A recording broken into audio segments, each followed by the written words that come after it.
Let's give you our last take here for both Georgia and Ole Miss ahead of their matchup in Athens, Georgia on Saturday. Going to be an absolute cinematic matchup, but what's this game going to actually look like? We already give you our preview and prediction for this one. Before we get to our final take, make sure you're subscribed. If you're a Georgia fan or an Ole Miss fan, make sure you're locked in right here because it's college football year-round, and we'll have a reaction to this game as soon as it wraps up here on the On3 YouTube channel. But as far as this game goes for Georgia, had a lot of coaches tell me over the course of my playing career, hey, JD, no game has ever been won in the first half. This one could be won in the first half, to keep it a buck here, because Georgia, they have started extremely slow on a lot of their SEC games. Auburn, they could have gone down 17-0, down 21-7 in the first quarter against Tennessee. Like, Georgia has started slow, routinely this entire college football season. But if Georgia can get a quick start at home, it will mean a couple of things that would massively favor the Dogs. First of all, Trinidad Chambliss played D2 a year ago. Now, what does that mean? Doesn't mean anything specifically for this game as far as what he's going to do, but I'll tell you what, you put a guy that played D2 a year ago on the ropes in Athens, having to throw his way back into the game. I like that formula for Georgia, man. I do. Now, Trinidad Chambliss could do his thing and go pop off in that first half and second half and have a tremendous day at the office, but if he has to play from a deficit, don't love that. I don't love that. And that would also be a massive advantage for Georgia in the secondary, because I told y'all the secondary makes me very nervous. Go watch the Tennessee game where Joey Aguilar rolls in there having never played a snap in the SEC. Goes for 371. Ty Simpson rode the pine for the better part of his career in Alabama. Goes for darn near 300. Shreds them on third down. That secondary is very gettable. However, though, if that secondary knows, hey, the only way we lose this game is by allowing Ole Miss to throw their way back into this game, they're much more on their P's and Q's, and Ole Miss loses the element of surprise that Lane Kiffin likes to maximize. In that situation, again, advantage Georgia. And the biggest part of this, too, in addition to all those things, Georgia offensively gets to drag Ole Miss out into the deep water, see if they can swim with them. Because at that point now, Georgia, if they get a little bit of leverage in this spot, here's what they're going to do.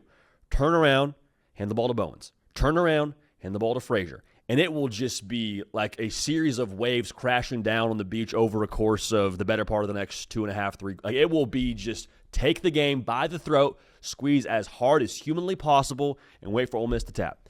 And if you are not able to get an advantage, Ole Miss, and keep this thing interesting where Georgia has to throw the football, or maybe you get to push them into third and passing, like if Georgia gets leverage in this game, is up by 10 or more at any point in this game, they will be, I believe, very content to just pound the freaking rock.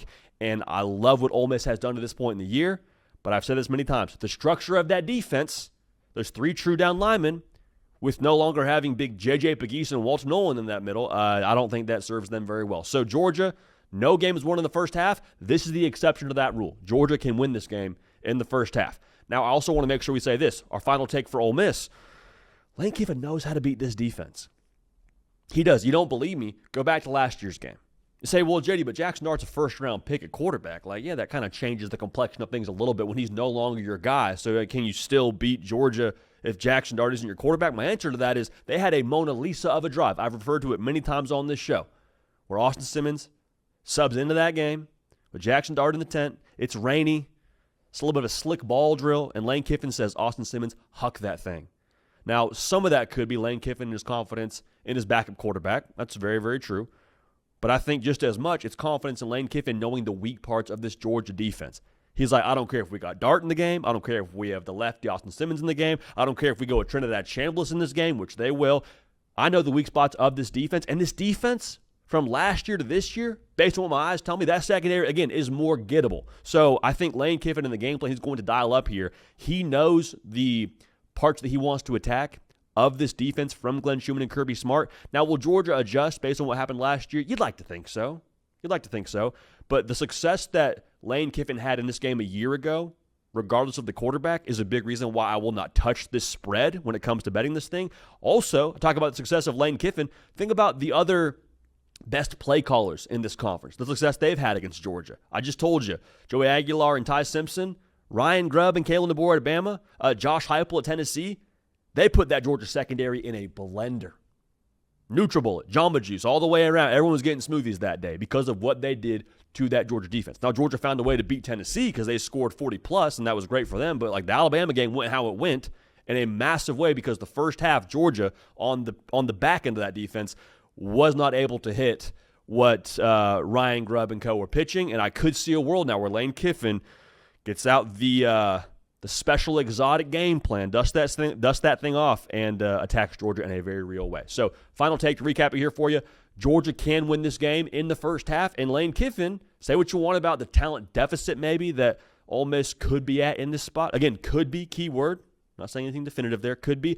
The game plan he has proven to be successful if Georgia does not adapt on the defensive side of the ball. So I can't wait for this one. You can't wait for this one. Make sure you subscribe right here to the On3 YouTube channel, College Football, nothing but college football year-round. Caden Smith on the ones and twos. Myself, JD PicKell. We appreciate y'all. We love y'all. We will keep this party rolling, and we will see y'all next time.